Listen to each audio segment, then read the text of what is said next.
All right, ladies and gentlemen, thanks for coming tonight. My name is Rob. I organize Idea the IPO. We've been doing events in Silicon Valley for many, many years. We hold events multiple times a week from San Jose to San Francisco. By the way, this microphone is to record, not to amplify, so there's no need to tell me, hey, it's not working. So anyway, we are recording tonight's event, and it's going to be on our YouTube channel. We always have a busy, busy calendar of events. I want to highlight just a few events that are coming up. July 23rd, a venture capital panel, latest innovations and investments in AI. That's going to be at the College of San Mateo. Awesome venue, awesome view, awesome panel. July 25th, in this room, top 10 leadership skills for entrepreneurs. And on July 30th, at Shenzhen Bay, a few miles from here, another venture capital panel. Hottest trends in Silicon Valley for 2019 so far. So check out the details for those events and all of our events on our website, ideatoipo.com. We launched officially on February 1st, 2010. At that time, we had no members and no events on our calendar. At this stage, we have over 60,000 members among all our meetup groups in the Bay Area. We've completed over 2,100 events.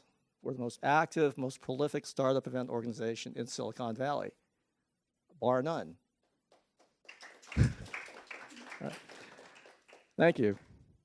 Our mission is to promote entrepreneurship, support entrepreneurs, build community, and provide value in the Silicon Valley startup ecosystem. We provide content that is practical, actionable, and relevant, stuff that you can actually use to succeed as entrepreneurs. We believe in building community because Silicon Valley is an aspirational ecosystem. It attracts people from all over the world who come here to do great things. I always like to ask, who here is not originally from Silicon Valley? Who here was born and raised in Silicon Valley? One person. Welcome. With regard to value, it is important that we provide value at each and every one of our events. So we make sure that our events are affordable, and if you cannot afford the cover charge for whatever reason, come talk to me and work something out. And at each and every one of our events, we provide a delicious buffet meal. Is that a delicious buffet meal? All right. Well, I want to acknowledge the sponsor of that delicious buffet meal, Royce Law Firm. And Royce Law Firm is right there. And Carlo, our executive chef, who was here a moment ago. So we put a lot of effort into the buffet meal, so hopefully you're getting some value there. Most importantly, though, we want to provide at each and every one of our events value for your time, which is your most valuable resource. And I have to ask, is anyone here getting any younger besides our speaker? So when you invest your valuable time to come to our events, we want to make sure that you maximize your ROI. We have many, many partners that help us do what we do. Law firms, venture capital firms, angel investor groups, incubators, accelerators, colleges, universities. Lots of players in Silicon Valley. Tonight, we're grateful to SVI Hub for hosting us at this beautiful venue. Is this a beautiful venue? So let's hear it for Bara and SVI Hub. Applause. Thank you. Hi, my name is Bara. Thank you all for coming tonight. Thanks, Rob, for organizing this event. SVI Hub is a new incubator here in Sunnyvale. We just opened the co-working space like 2 months ago. We do have a special offer for our memberships. There's the first month is for free. Also, we are going to launch our programs in September. So if you will have like any questions about the co-working space or even those programs, feel free to ask me. Great, thank you. A couple of our partners are here today. I would also like to have them come up and say a few words. Let's hear it for Anita and Happiness Factors. Applause. Thank you, Rob. Rob has been instrumental in helping so many startups. I almost nominated him for Community Hero, but he said no, he doesn't want the award. Anyway, so he's a really nice and humble guy and helps a lot of people with the startups with limited budget.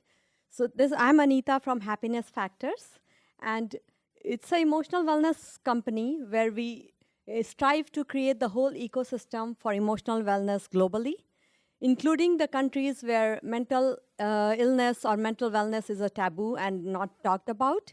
And so we are creating an app for people across the globe who have access to the smartphone. And for B2C, the first level we are going to give for free, and second and third level, they can buy a membership.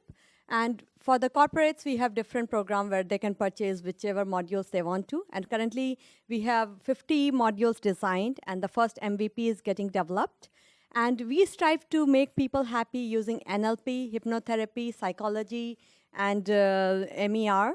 And many people ask me, how can you make the people happy without the use of drugs, marijuana, or alcohol?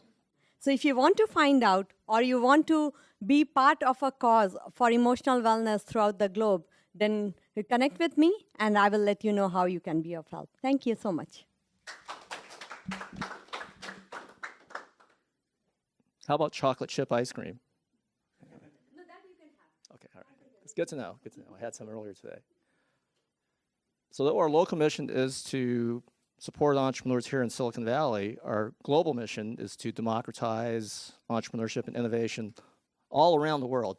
To that end, we maintain a robust YouTube channel, youtube.com/idea to IPO. Go check it out. We have tons of videos there. We've documented and archived many of our events. And this rich, valuable content is available on demand, anytime, anywhere, totally free of charge, whether you're in Sunnyvale, Palo Alto, San Francisco, LA, New York, Moscow, Maui, or Timbuktu. Our partner in this endeavor is Tim Jeggers of Jeggers Films, one of the top professional videographers in Silicon Valley. So let's hear it for Tim. Thank you, Rob. Thank you, everybody. So I'm Tim. I've been documenting Rob's events for several years now. You can find them at the Idea to IPO YouTube channel. If you have any questions about how to find that or any of the other resources that we all provide, feel free to reach out to me. I'll be here afterwards as well. Yeah, other than that, I do, like real estate, photography, events, all sorts of stuff. So if you have questions about anything related to digital media, I could probably help you out with any questions you might have regarding that too. Thanks for having us. So, ladies and gentlemen, here's the schedule for the rest of the evening. Our presenter will present an awesome slide deck. And if you would like a copy of the slide deck, you can email Roger directly. Audience members, hold your questions until 8 p.m. At that point, we're going to open it up to the audience. We want to take as many questions as possible. We'll pass the mic around, and we'll take questions up till about 8:30 p.m. At that point, we're going to have a raffle, and we have 3 copies of Roger's book, Dead on Arrival. It's an awesome title. How to Avoid the Legal Mistakes That Could Kill Your Startup. So we'll have 3 copies available for the raffle. Your chances look pretty good right now because I think we have 1 card in the bowl. So keep that in mind. That's going to happen at 8:30 p.m. If you need to get up at any time during the formal program to use the restroom, grab more food, it's okay. We have a very informal atmosphere here. Well, now we have 2 cards in the bowl. So I want to introduce our featured speaker tonight. He is one of the top corporate and startup attorneys in Silicon Valley. He's the founder of Royce Law Firm. Actually, he is an iconic figure in Silicon Valley. He is everywhere. He is at conferences, meetups, charity events. He's at a lot of places, let's just leave it that way. And he's passionate about helping entrepreneurs succeed. So let's give it up for Roger Royce.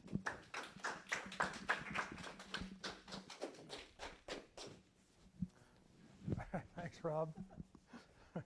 Thanks for that applause. Can you hear me in back? Hear me okay? Bara, raise your hand if you can hear me. Good job.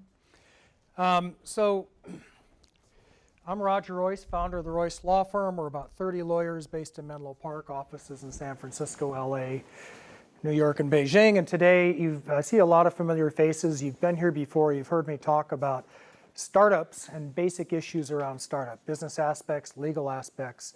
Tonight, we're taking a little bit different tack here. We're going to talk about exits. So let me ask you a question. When should you start preparing for an exit if you're a startup? Someone help me out here. When should you be thinking, okay, you in the back? Huh? Right away, right from the start. You're absolutely right. Right from the start. And we're going to explain why that is as we get into this. So I know a lot of you probably don't have an exit imminently pending, but hopefully you're building your company for a liquidity event down the road. And you should be thinking about that right from the start. Yeah, disclaimer, I'm a lawyer. Got to have fine print. All righty. I'm going to just kind of get this out of the way right in the beginning. There is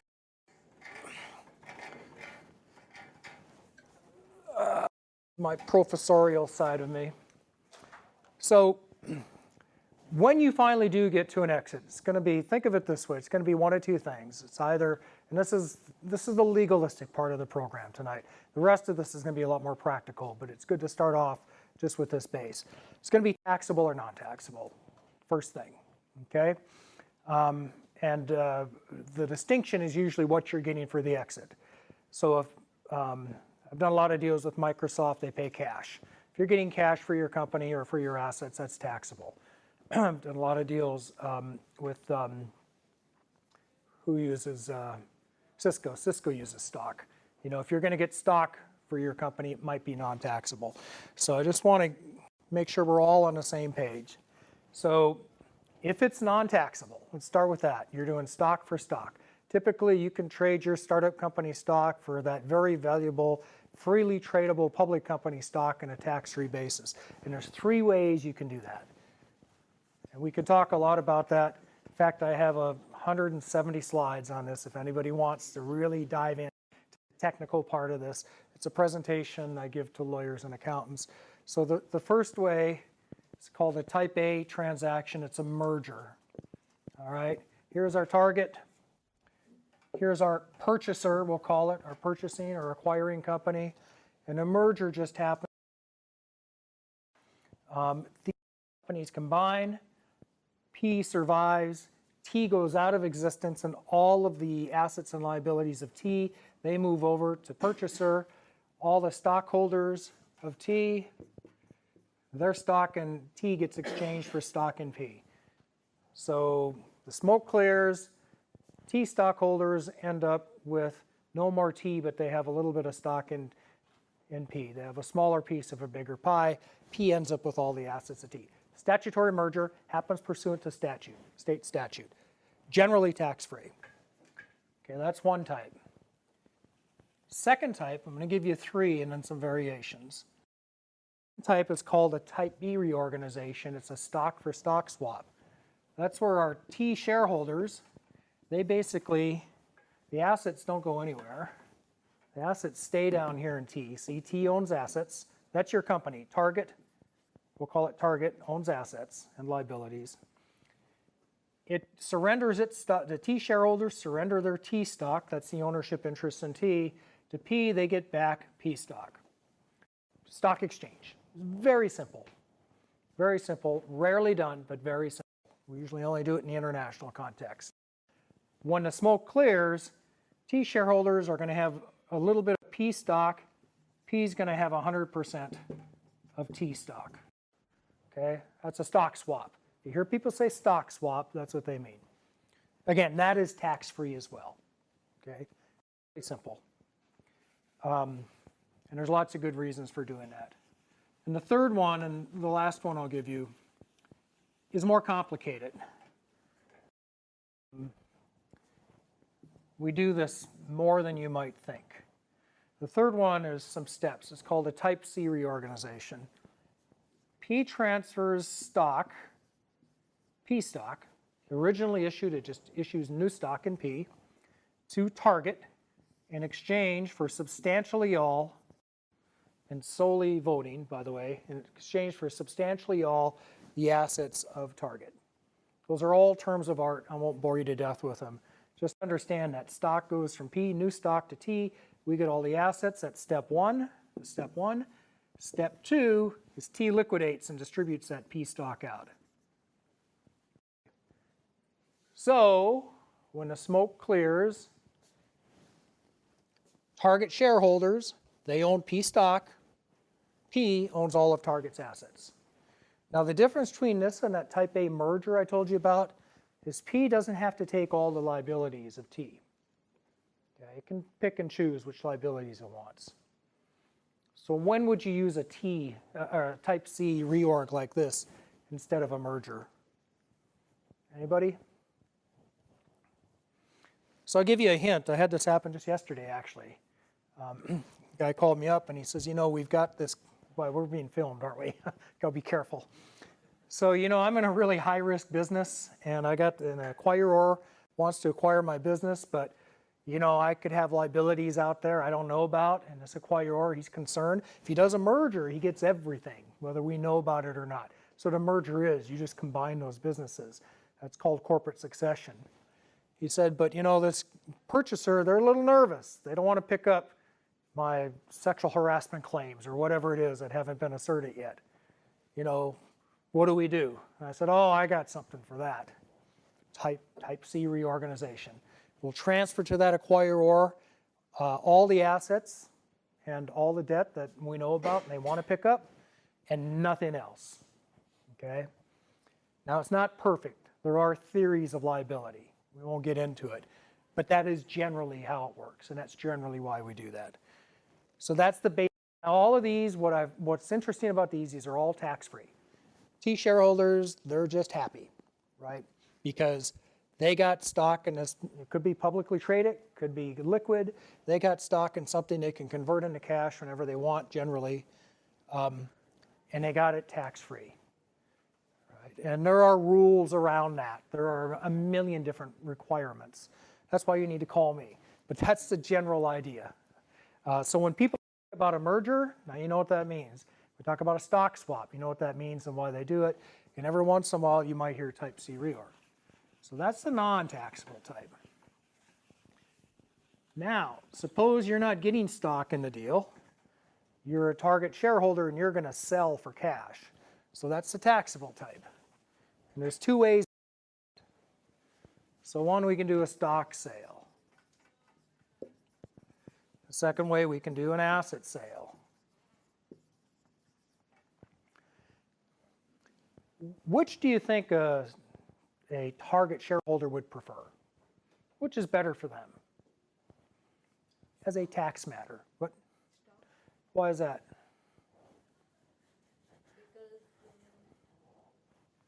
Suppose our company, our target company, it's got $100 worth of assets inside it. And our shareholders up here, they have a zero tax basis. They haven't really put any money into it. They've just built up this. And by the way, Henry will tell you that's what you do in Silicon Valley. You never make money, you know, in your startup company. You want eyeballs, you want users, you want goodwill. You don't want current earnings, because current earnings are going to get taxed. And they're going to drag down the amount of growth. You want goodwill. So here we got this company that, you know, has gone along for years, hasn't had a lot of income, but it's been building up a lot of value inside, a lot of goodwill. All right, but no basis outside. So shareholder sells the stock, right? They pay tax, but at capital gains rates. They pay one level of tax, and this is worth $100 because they got $100 of assets inside, and ignoring the, you know, built-in tax liability, the stock we'll say is worth about $100. So shareholder, he sells it for $100. He has capital gains tax 20%, you know, plus some other things, state plus netting investment interest tax. So he's pretty happy. He got out at a low tax cost. You know, thank you to the last Tax Act. What about if we sell assets in this scenario? What do you think? I think will have big higher tax. Yeah, if we sell assets instead, T's got this zero, because it's all goodwill. They got this zero basis in assets. They pay zero for the goodwill asset that they're selling. They sell it for $100. We pay tax at 21% federal at the T level. And we take the $79 that's left over and we distribute it out to the shareholder. We pay tax again at 20%. We end up with less money after tax. So sellers, they want to sell stock. What about buyers? What do you think buyers want to do? What do they want to buy? Assets. They want to buy assets. Why do you suppose that is? Because assets have some physical value to them, whereas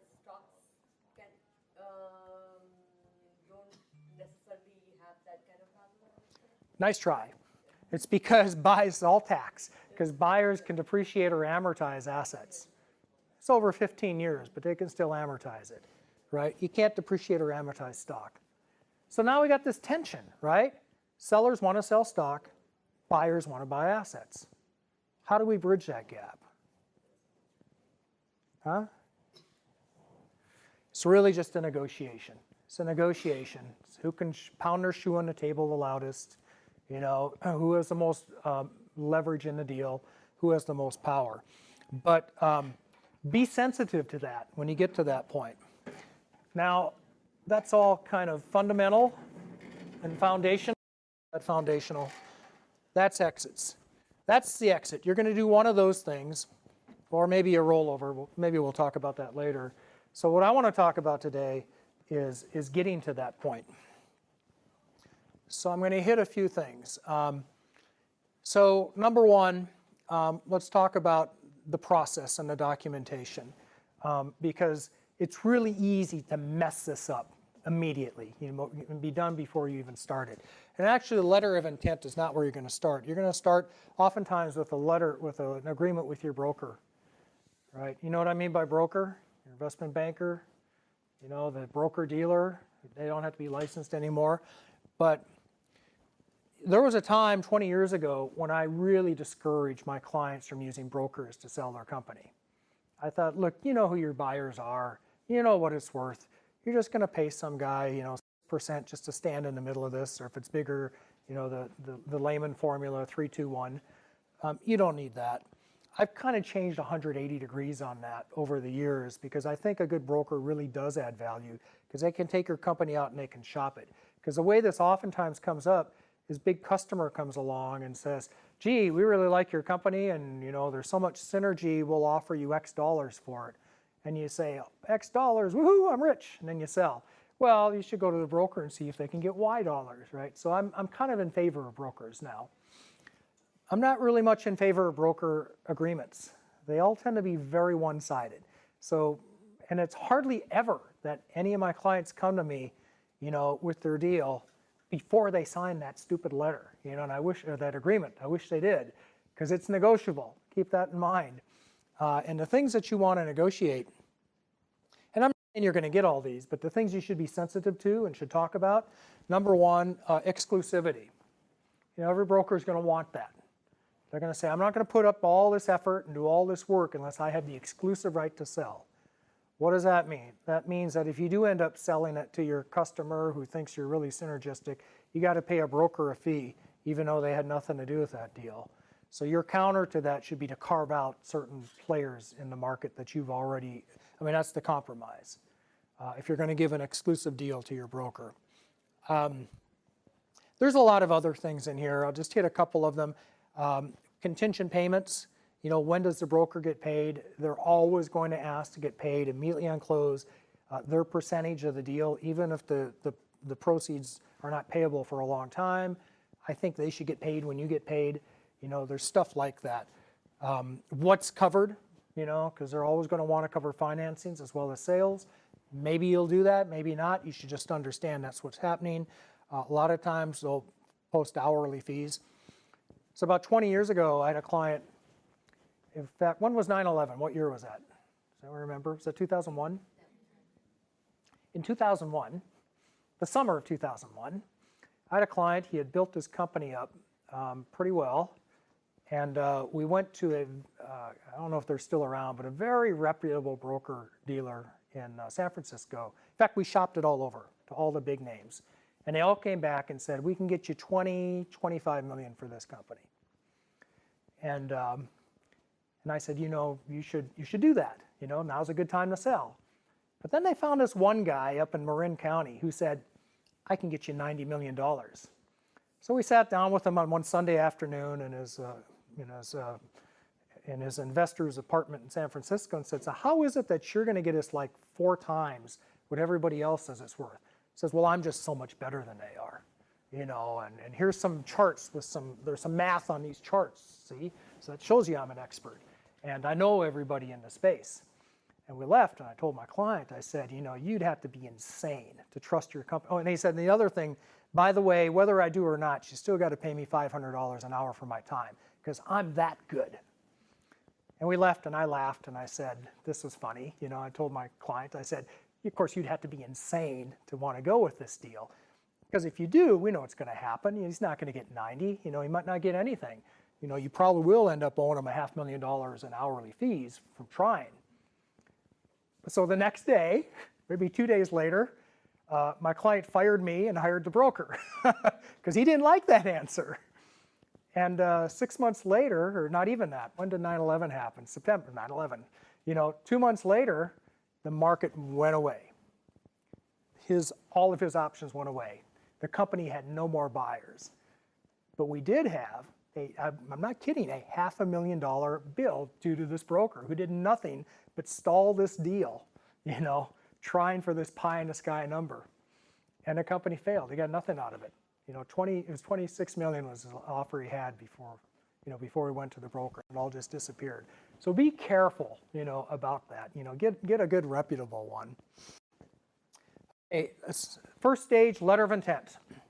First, you'll have some discussions with your buyers, some soft discussions. No NDA, you know, you're just talking. You'll deliver up some financials. Again, probably no NDA because it's just a basis for them to make a non-binding offer. And that part's really important, the non-binding part.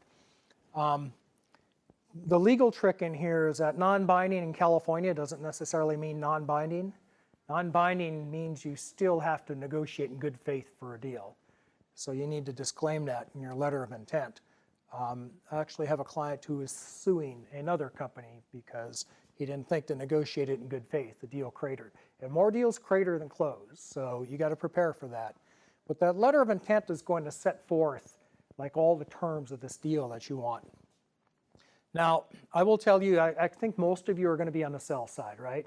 You're building a company to sell. You are going to be like a movie star. You're a rock star right up to the time until you sign that letter of intent. You will never have more leverage in a deal, maybe never in your life, as you have until you sign that letter of intent. You know, you can go back, you can push back, you can ask for things. You know, you can put specific terms. Once you sign that letter of intent, everything is downhill, right? Your leverage decreases every day until you close. Why do you suppose that is? What happens if you don't close and you got a letter of intent out there? Right? Does that look good? No, that doesn't look good at all. That makes you damaged goods, right? And the buyer knows that. And they know they got leverage. So almost from the time you sign it, you know, they're going to be looking for reasons to chip away at whatever non-binding purchase price you came up with. So I'm going to tell you how we're going to keep them from doing that in a minute. But just keep in mind, you want a really good, tight letter of intent. The no shop will say that you're not going to go market your company to anybody else for a period of time after you sign. And at that point, then you will have a non-disclosure agreement, because at that point you'll start sharing technical information, information about employees, about markets, about customers, because now the buyer has to really understand their pricing. Okay, we talked about this. You know, I want to move on a little bit. So how is that buyer? I said you lose leverage, and now the buyer is looking for ways to reduce your purchase price. How are they going to do that? You know, where are you vulnerable, and how are you going to keep that from happening? So they're going to start doing what we call due diligence, almost from the time that you deliver that signed letter of intent. And they're going to look for things. They're going to look for problems with the company, right? Now, problems before you sign that letter of intent, they're pretty much free. If your company counsel finds that problem, that's free because you fix it. If the buyer finds a problem and has to tell you about it, that may be a reduction in your purchase price, right?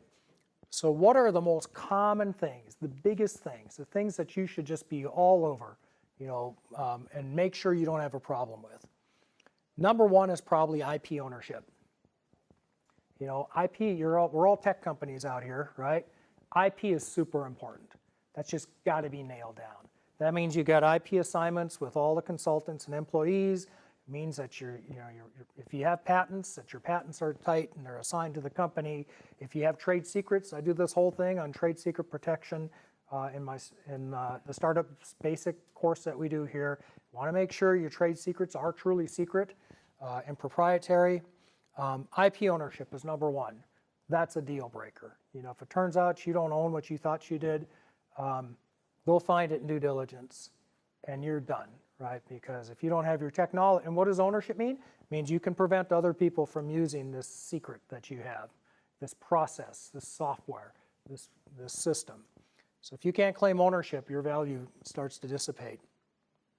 By the way, if they don't find it until after the deal closes, that's a litigation matter. That's even worse.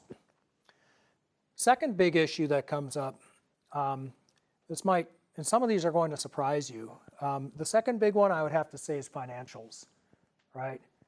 How many startup companies, really have auditors come in and make sure you're GAAP compliant? That's generally accepted accounting principles. Right, you're probably using QuickBooks, maybe even Excel, right? And I've seen big companies do that. 3 years ago, I talked to a company that we had a letter of intent for over $300 million. And I went in to visit with the company. We started to go through my list, and I said, can I see your financials? They brought me one page, controller, nice little old lady, brought me this one page, and there were no liabilities on it. And I said, well, that's kind of odd for a big company with 100 employees to have no liabilities. She says, that's right, we have no liabilities. We pay all our bills in cash. And I said, well, do you have employees? She says, yes. And I said, and do you pay them every day? She said, no. I said, well, you have unpaid payroll then. I said, do you have a lease? She says, yes. I said, you have a lease. You have a rent obligation. You have all sorts of liabilities. There's no such thing as a company without liabilities, right? So they didn't know. They didn't have an accountant. They were not GAAP. It's what we call GAAP. And unfortunately, we just didn't have the time to fix that. And we lost about $100 million in value by the time we closed. I'm not kidding, because the buyer, they started finding problems and they lost confidence the more we got into diligence. It's more, holy cow, what else is not on your balance sheet? Your inventory is valued way wrong. What else? Your receivables, we have no idea what you have. So this is a big one. I'm going to come back to this because this will get you on the back end as well as in diligence. But financials are a big one. You got to get an accountant. Sorry to say, you got to get that right. The third one, and this is kind of a surprising thing, but I think I've almost never seen a company that didn't owe some state taxes they didn't know about, because you got 50 different states, and then you got cities within the states and counties. And if you're doing business there, even though you don't think you are, you might owe tax. And some are more aggressive than others. This is one you really ought to take a look at because that's not a deal breaker. That's what's going to happen is your buyer will find out that you forgot to file and pay taxes in like an aggressive place like New York City or New York State. And they'll go ahead and close. And then they will just pay that tax and charge you for it. They won't fight it. They won't argue about it.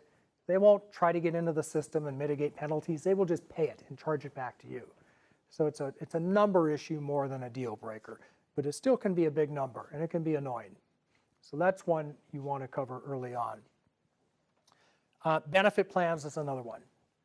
I have a friend who does diligence on deals. He's a benefits guy. That's all he does is employee benefits, pension plans, profit sharing plans. He says he can always get value for his buying company clients by reducing the price for lack of benefit plan compliance. He can always find problems. That's how he makes his money. He finds problems in benefit plans. He says he does it every deal, no matter who they are. So be careful about that one. Taxes, there's always some tax filing somebody missed, some 1099 they didn't send. That's little stuff, but it adds up. And then transfer pricing, everybody has foreign operations these days. Again, I've had this happen enough times to mention it, that a buyer is just they're not going to fight. Transfer pricing is oftentimes a negotiated process with the local tax authorities. Buyer doesn't have to negotiate. They're just going to pay the man and charge you for it. And that could be a huge number because other tax agencies can be very aggressive. Anybody got a sub in India here, doing business in India? India is off the charts aggressive on transfer. Some big US companies won't even do business there, right? And cryptos are legal there now too, so add insult to injury. I'll add one more I didn't put on here, but trademark, because I don't know why, but people don't see the value in trademarks until it's too late. You know, all that goodwill that's wrapped up in your company that I was telling you about, that all attaches to your mark, to your logo and your brand, which attaches to your trademark. And people don't think about that until it's too late. You really want to get that secure, because you don't want to find out in due diligence somebody else has been using the same mark as you, and they had the good sense to go register it, get a federal registration. So I have a long list of due diligence, and it's worthwhile to go through that list and think about that with respect to your company well before you get to this stage. It's about several pages long. Email me, I'll send it to you. Some other things about the deal that I'd like you to think about before you even get there so you're prepared. Who thinks that we're going to go into a recession next year? Probably right after the election. Okay, not everybody, because there's still trillions of dollars that have yet to come back to the US. But, you know, if the economy turns, you know, the funny thing, I saw a term sheet like this just today. The value is going to go down to where the preferred stockholders don't get everything back that they put in, and there's nothing left for the common stockholders. You all know how preferred stock works, right? It's got a preference. So your VC invests money. The way the preference work is they get their money back first, and then everybody else, the founders, they split up what's left over, right? That's basically it.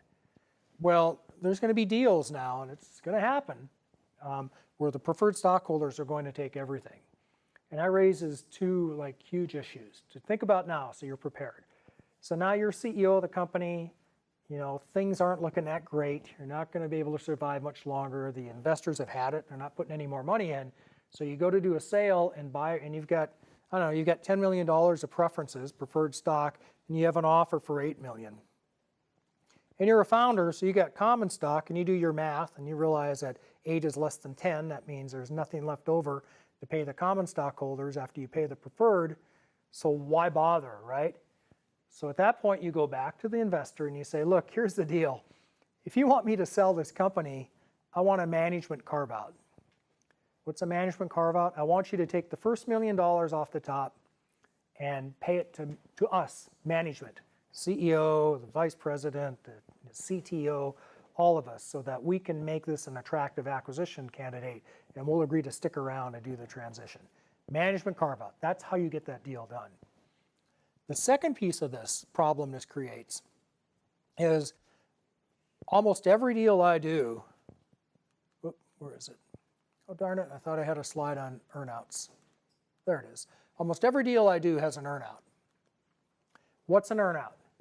That's contingent consideration, right? So I'm a buyer. I think your company's worth 10 million. You're a seller. You think it's worth 20 because you're going to do such big things in the future. How do we bridge that gap?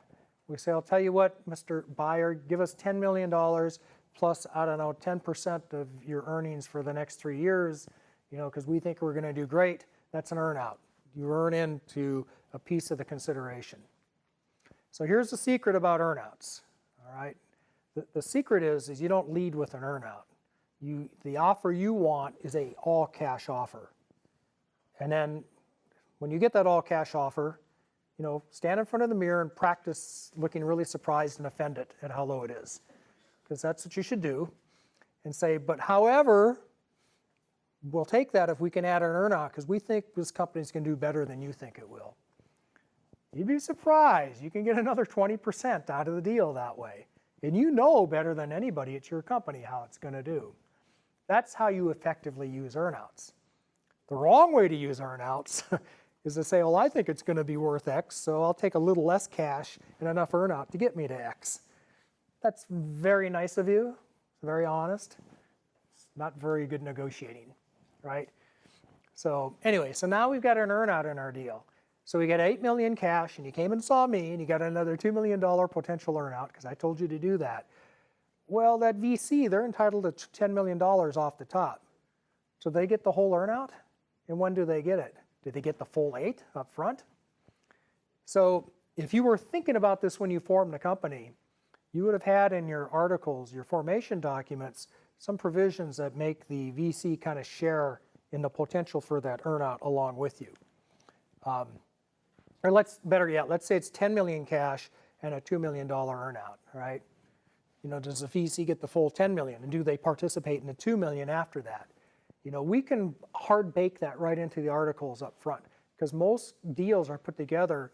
See, when you put your company together, when the VC invests, this liquidation preference, the language always assumes a cash amount. That's the default. Oh, when you sell for X dollars, we get the first Y dollars of the X. Well, what if you don't sell for X dollars? You sell for a small amount of dollars and a big earnout. When does the VC get paid? And when do you get paid? So, and when are they forced to convert to common and just take their percentage instead of their preference? I wish I had an example here. I'll show you how that works. The takeaway for today is to think about that up front when you put your articles in place. Just do some what ifs. You know, what if we sell for, instead of cash, we sell for big contingency? We want the investor to kind of hang in there with us on that contingency and not just take their money out. The next thing about deals is employment. So your company is going to want you to help transition that company. It's almost guaranteed. Every deal I do, you know, the buyer says, look, Mr. Founder, you got to come to work for us, you know, and transition this business over to us. Okay, and you can see why. Now that's if you're technical, for sure if you're technical. If you're the business guy, maybe not so much, you know, they have enough of those. But if you're technical, you want to stick around, or if you really know the industry or the market, right? Now that raises a whole lot of issues. The first one is that, and this is not a legal issue, it's a practical issue, and companies are better about it now, but they're still not great. But the problem is that the M&A deal team for most buyers is a completely different group than the transition team. And a lot of times buyers don't even have a transition team. That's why most deals fail from a buyer standpoint. So I've heard it so many times that we can't believe it. You know, the buyer was all over us during due diligence, and then we closed and they're gone. We don't hear from them. We don't even know who to report to, right? It's not a very good working environment. And if you're a founder, you're entrepreneurial, you put this company together, you built it, now you got to work for somebody else. You know, it's going to be about a year and you're going to start getting antsy again. You're going to start wanting to move on, do your next company, do your next big thing. Keep that in mind when you put that employment agreement in place, because what the buyer wants is to tie your hands to the company for as long as possible. So they're going to tie the consideration to your employment. All right, so that $1 million carve out, you can have that $1 million carve out, the buyer will say, but you'll vest into it. You got to work here for the next year.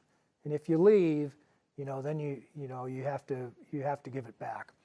Now, I want to get to the terms of your employment. You just have to assume you're not going to be there more than a year. Don't ask me why, just anecdotally, you're just not going to be there more than a year. That's just been my experience with founders.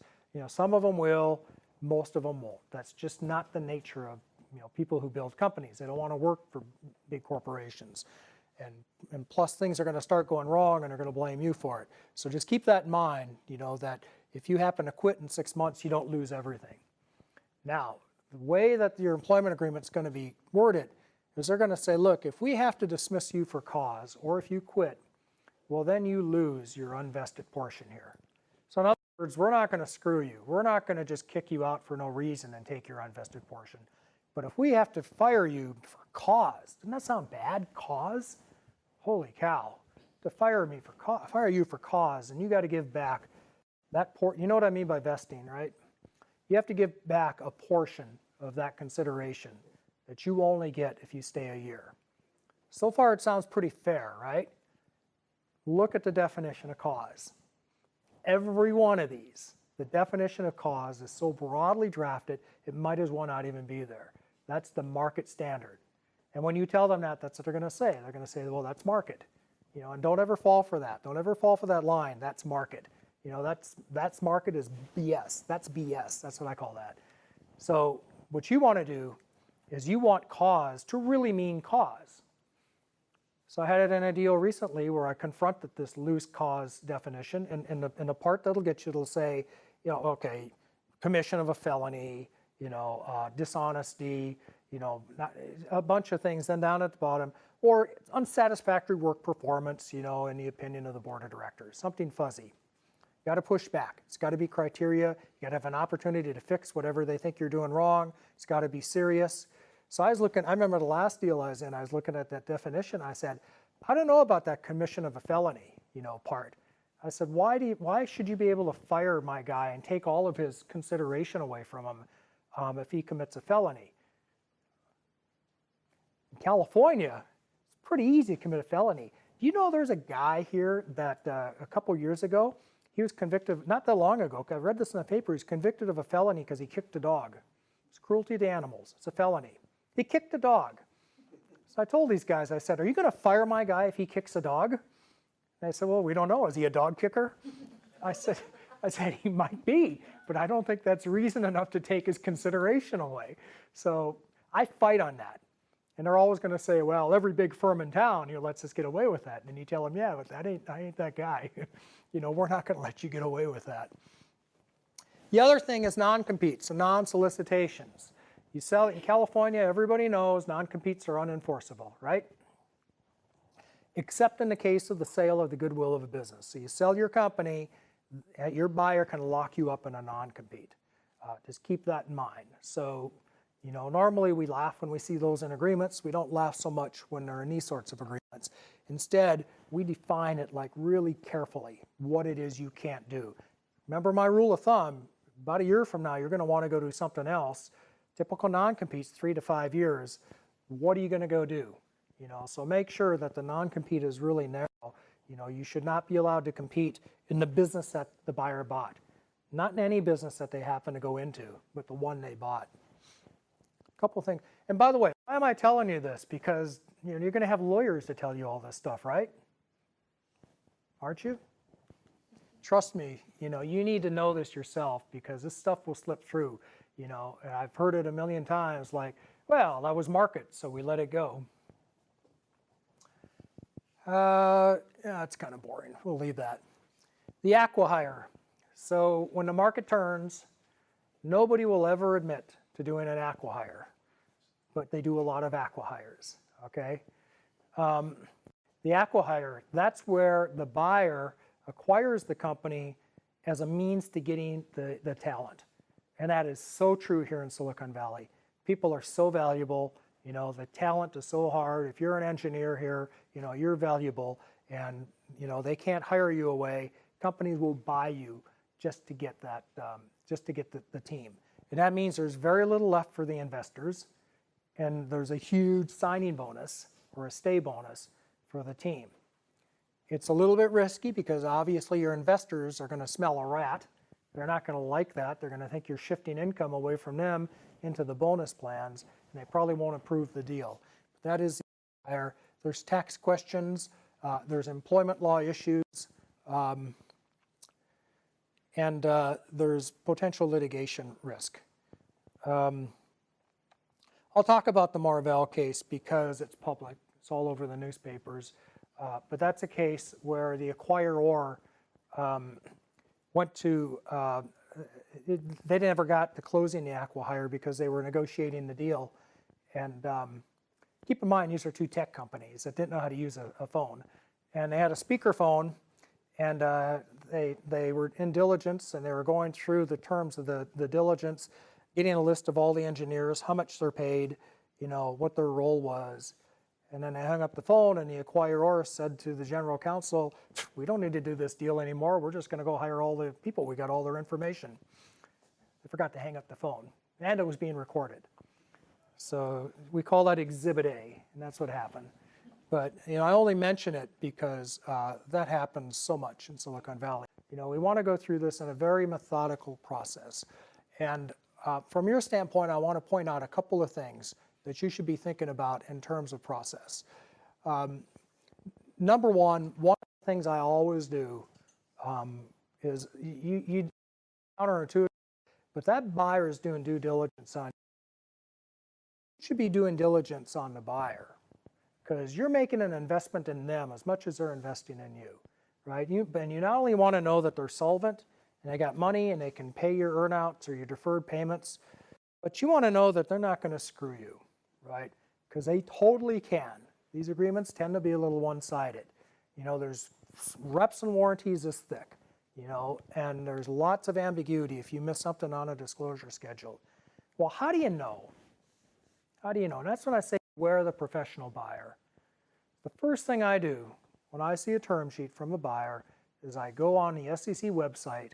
Well, I'll do two things. Number one, if they're public, I'll go on the SEC website and I'll find other agreements that they have with other parties. And I'll get a sense as to how tough they are. What do your agreements generally look like? You know, and there's just like a handful of terms. You'll know in a glance how tough they are. You know, how long is the indemnity? How big is the basket? All that stuff. Let's find out what they've done with other founders. All right.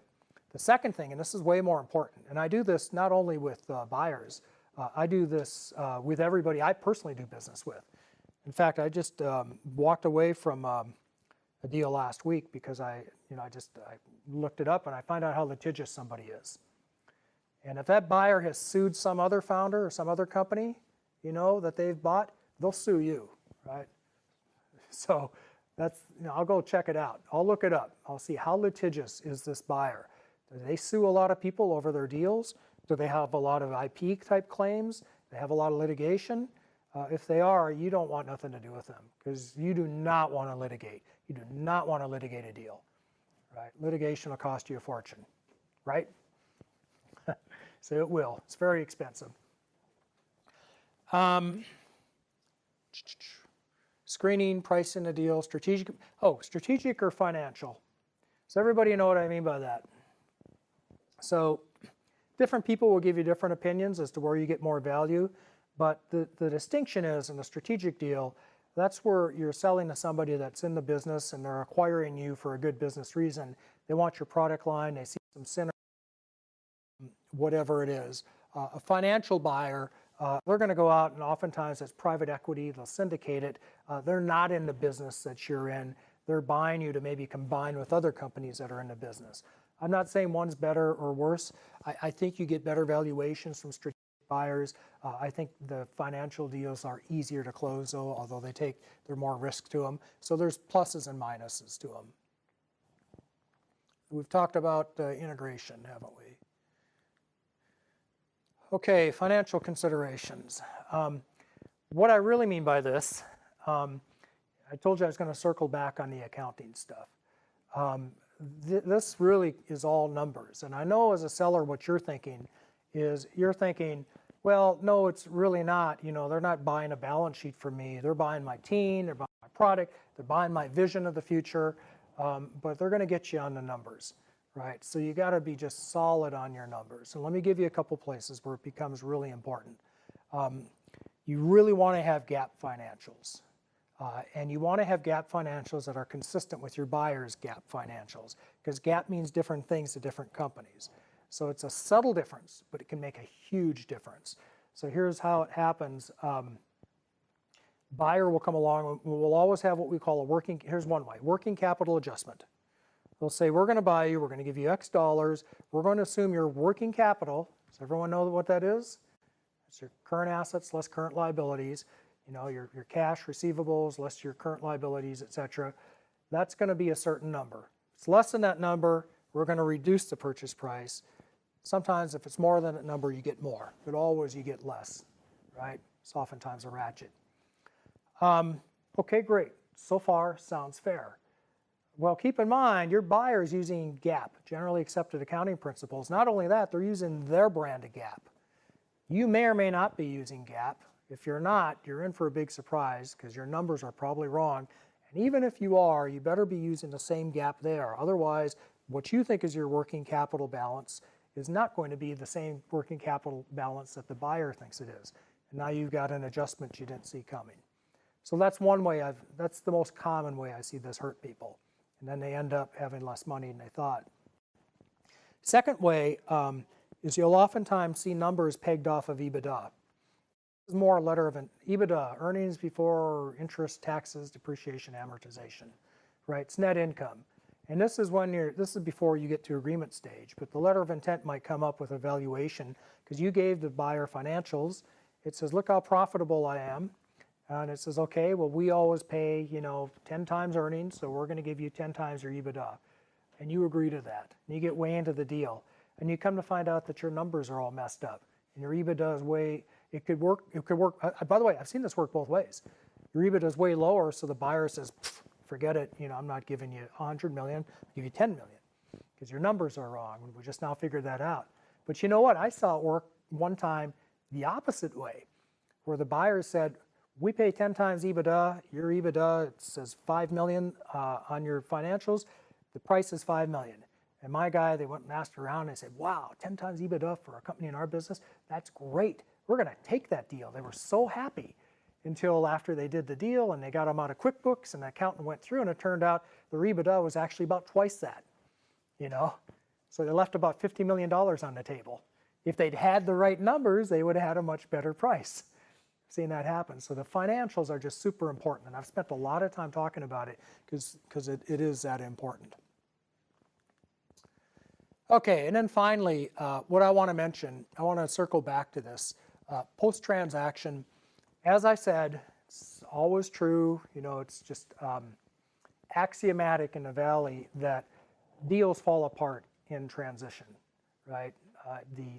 Some companies, they don't even have transition teams, but it's still a big unmet need in the M&A world that not all companies are good at integrating the targets into what they're doing. So you have to be prepared for that, expect a lot of frustration, expect to be in a big political environment. And most of all, you should always be thinking ahead to your next venture and not restricting yourself from getting out of that company as quickly as you can and getting into your next one. Because it's a pretty rare entrepreneur that does this just once in their life and then goes to work for their buyer. Most of my clients, they'll do it 5 times. We just did a deal this year. We sold this guy's company. The first deal I did for him was in 1995, I think, maybe 97. And we just closed, I think this is 6th deal, 5th or 6th time. Exact same model. It was an Indian development team. They did software consulting. He was able to market it here in the U.S., get a lot of customers, have all the work done in India, build it up to about 20 million and then sell. Work for a year, start over, build it up. He did that 5 or 6 times. This is the last one, he told me, but over and over again. So always be thinking about that. And you know what? We always negotiated that non-compete very carefully because we knew that was going to be his path. All right, Rob?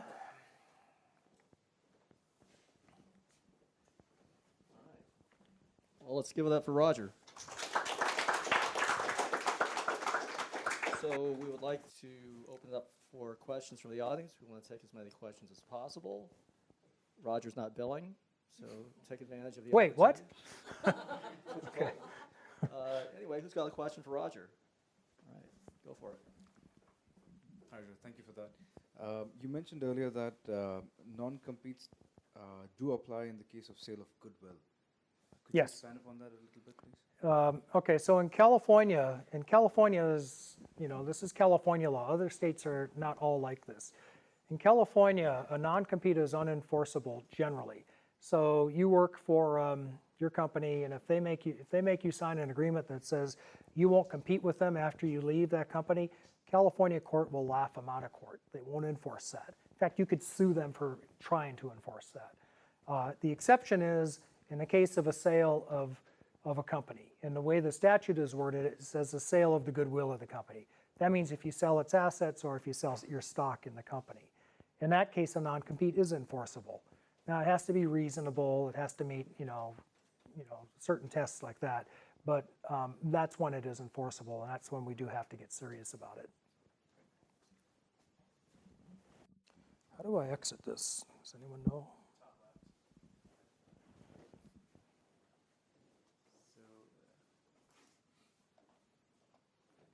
Any other questions? Yes. Yeah. Yep. So let's say 2 people are working together, and before the incorporation of a company, they have an agreement with each other. will that agreement be valid after the incorporation as well? Well, it depends. I mean, probably, unless the documents. It depends when you. Okay, so here's the rule. Lost my video. So here's the rule. You know, the agreement's going to be valid unless it's novated. You know, novated means unless you replace it with another agreement. So I think you're talking about a pre-incorporation agreement. Pre-incorporation agreement typically says, you know, I'm going to be the president, and you'll be a director, and we're going to split our shares this way, and you're going to vest like this. Well, if you incorporate and then you put in a bunch of documents that basically effectuate that agreement or any agreement like that, that supersedes the prior agreement. It's no longer valid. If you incorporate and if you don't have those provisions and the prior agreement has not been superseded, then yeah, it'll be enforceable. So they are enforceable in that case? Generally. Okay.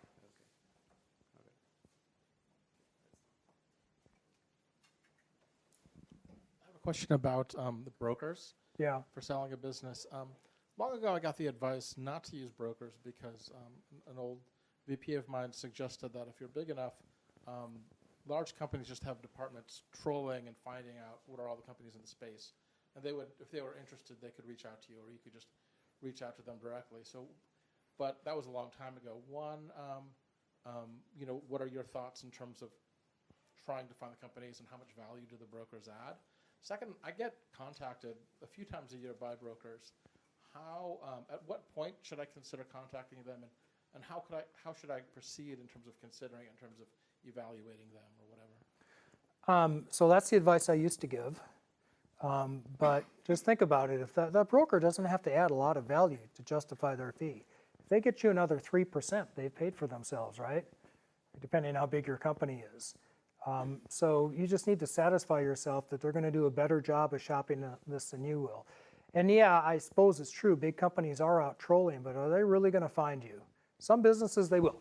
Some businesses, everyone knows everyone. The market's small enough. You know the universe of your acquirers. You don't need a broker. You already know who your buyer is. It's one of these 6 companies. You know, but what I find in a Web 2.0 world is that's not true. You know, and having a big Rolodex is pretty valuable and helpful. Now, you're being contacted by a lot of brokers. You need to do your diligence. You need to look for referrals. You need to look to see what deals they've done. It's well worth talking to people that have dealt with them. Brokers are so different. I've worked with a lot of them. Some of them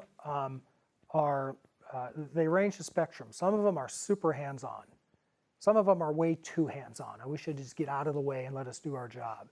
You know, others of them, they view themselves as finders. You know, they make me do all their work, you know, negotiating the price, you know, all that stuff. But you want to find a broker. So talk to the founder and say, what was your experience like? Did the guy do his job? Were you able to call him, you know, at 5 in the morning and he'd pick up? And as weird as that sounds, you're going to have those moments when you need him to do something, you know, or, you know, in the middle of the night. Did they negotiate for you? You know, did they get you a good price? Did they shop the deal? Or did they promise you you're worth $90 million and then lock you up until we had 9/11 and you lost everything? You know, make that call. So I think you know, references are always good. And again, you know, in the modern internet age where nobody has any privacy anymore, you can find out so much stuff about people online. There's just so much stuff. Just Google a name. You'd be surprised what you'll find. Check the litigation. The first thing you should do with everybody you do, but you can do background checks, absolutely. But the first thing, again, not just M&A. Before I do business with anybody, I search the litigation records. I do not want to do business with someone. It sounds funny for a lawyer to say that. I do not want to do business with someone who's litigious. You know, so do your homework. Why are you laughing, Rob? This is funny. I had a question. So if you start out as an LLC, I guess before, if you're thinking of being acquired or mergers or whatever, you have to go through the process of incorporating first, or? No, we didn't get that far into what I was talking about, but no, you can sell your LLC just like you can sell a corporation. Now, if you want to do one of these tax-free deals I was talking about, then yes, you got to be a corporation. Those tax-free provisions only apply to corporations. But if you're doing a cash sale, then you can stay in LLC, cash or deferred or earnouts. You're welcome. In terms of a startup,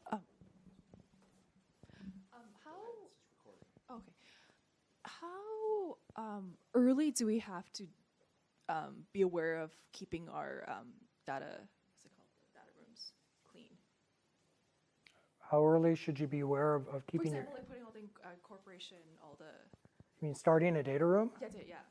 Well, yeah, you don't need to do that until you get into due diligence. What you do need to do is make sure that your records are current and up to date, and they're not a big mess. Because you don't want to, but I say that, but everybody, they have a fire drill right at the end, cleaning things up, gathering signature pages, getting lost documents, stuff like that. A really good company would stay on top of that as they go along. Just always be in diligence. Because when that deal comes up, it might move really fast. And you're going to have a million other things you're going to be doing at the time. So you'll get a lot more sleep, on the back end if you can keep a nice clean company on the front end. So you think about it, a deal is like really intense. It's super intense because you're negotiating a million things. And remember they have the saying, time kills deals, right? As a seller, you want that deal closed as soon as possible, right? So you're doing everything you can because the longer you wait, the more reasons you're giving a buyer to walk away or find a better deal or change their mind. So you want to get it closed as soon as possible. So you don't want to be hung up for another month while you're cleaning up your books and records. That could just kill the deal.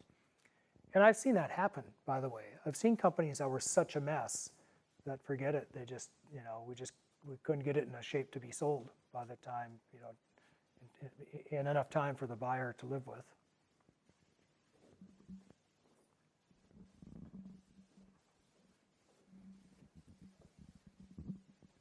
So you talked about how some big companies prefer to do either cash deals or stock transfers. What motivates them to choose one method over another?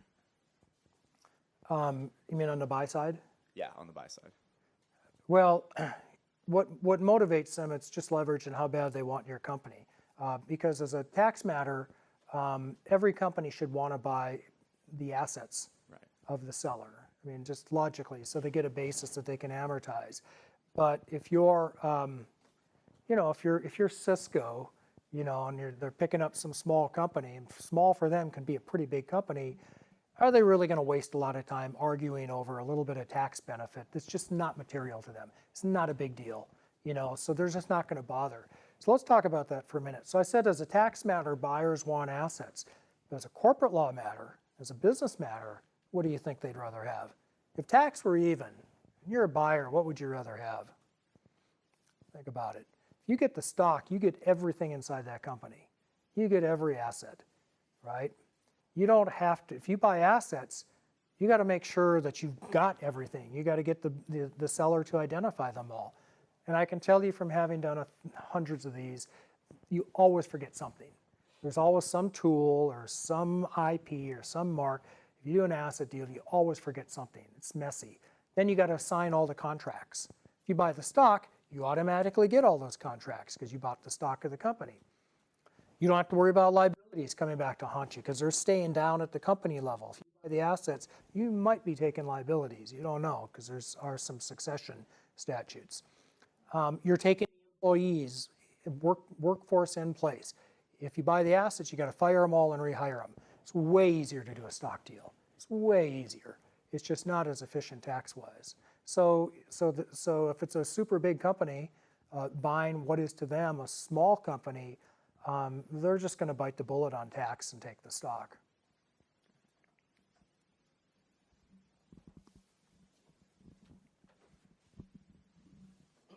All right.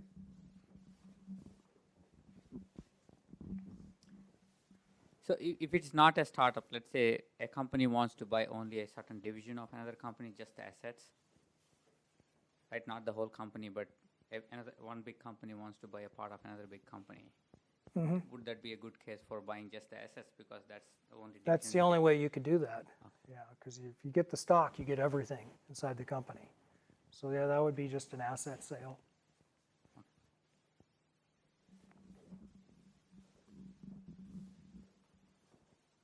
Any more questions for Roger?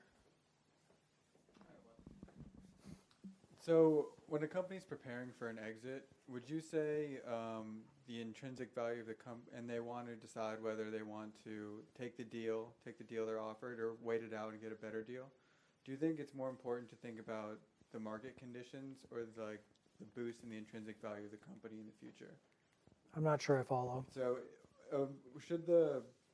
is it more important when exiting to think about like the market conditions changing, like the being a hot deal for M&A and not, or the boost in the value of the company in the future to potentially get a better deal? Well, that's beyond my pay grade. You know, that's why you need a good broker, because a good broker is going to understand the market. They're going to know where it's going.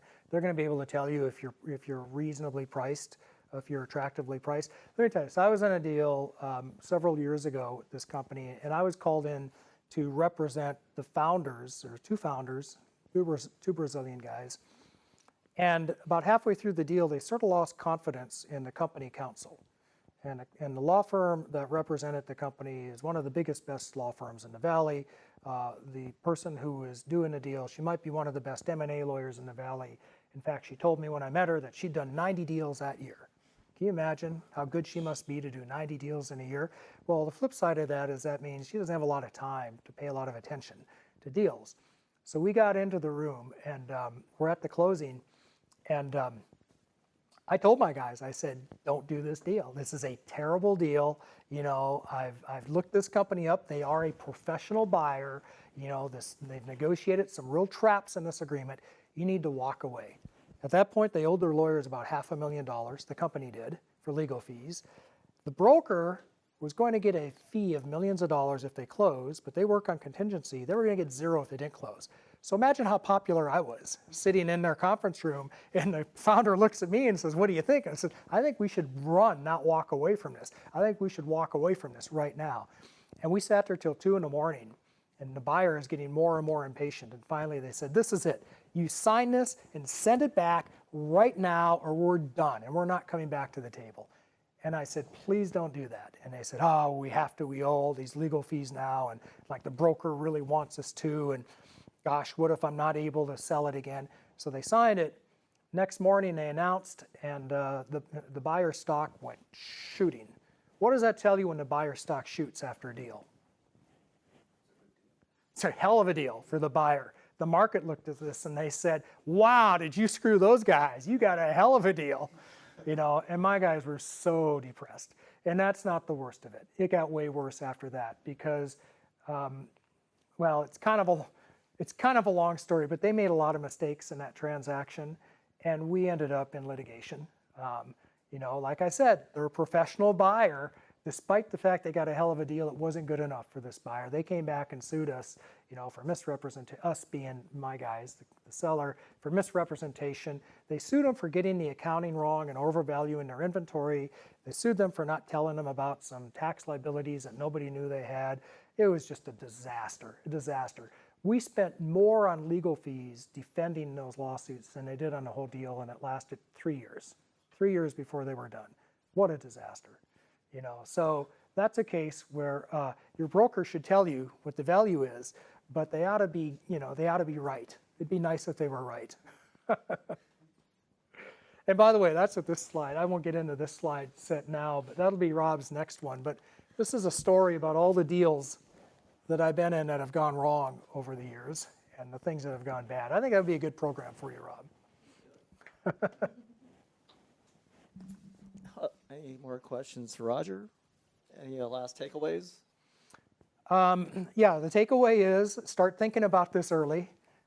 Start planning. Don't rush into anything. And, you know, forewarned is forearmed. It's good that you're here. You're doing the right thing. You're sort of understanding this process yourself so that you can ask your lawyer the right questions. Make sure you're not getting bamboozled and you're getting the best deal you can get. Thank you very much. All right. All right. Well, ladies and gentlemen, stay in your seats. We're going to do our raffle. Has everyone who is interested in entering the raffle already dropped a business card in the bowl? If not, chance? Going once, going twice. All right. Chances look pretty good. Oh, do you want me to? Well, we stand by our words. Yes, we do. So Okay. the first winner is drum roll. We should have a geez. real drum, but we didn't bring it today. The winner It's is. Nanette Jackson, Come on Virtual down. World Arcade. Would you like a photo with the author? Oh, there's our photographer. Okay. All right. You got to sign later. All right. And the next winner is. Oh, sorry. Oh, you're okay. Well, I thought I get to do that. Yeah, let's just check it out what's in I there. want it to be Vanna White. Hassan Ali Khan. Come All on right. down. Congratulations. Photo with the author. Thank you. And the final winner. Oh, for now we tonight got a is- competition. I better close my eyes. Somebody's going to win. All right. Is from the University of Tulsa. No kidding. Was that say Clay? Clay Moyer, come on down. Clay Moyer. Right there. Congratulations. Holy cow. You're a long way from home. Thank you. Are you from Tulsa, really? I'm from Fargo, Oklahoma, so even farther. So. Oh, no kidding. Right. Well, the video will be on our YouTube channel, youtube.com/ideatoIPO within 48 hours. Stick around, network, socialize, connect, finish off the food. Thanks for coming. We'll see you next time.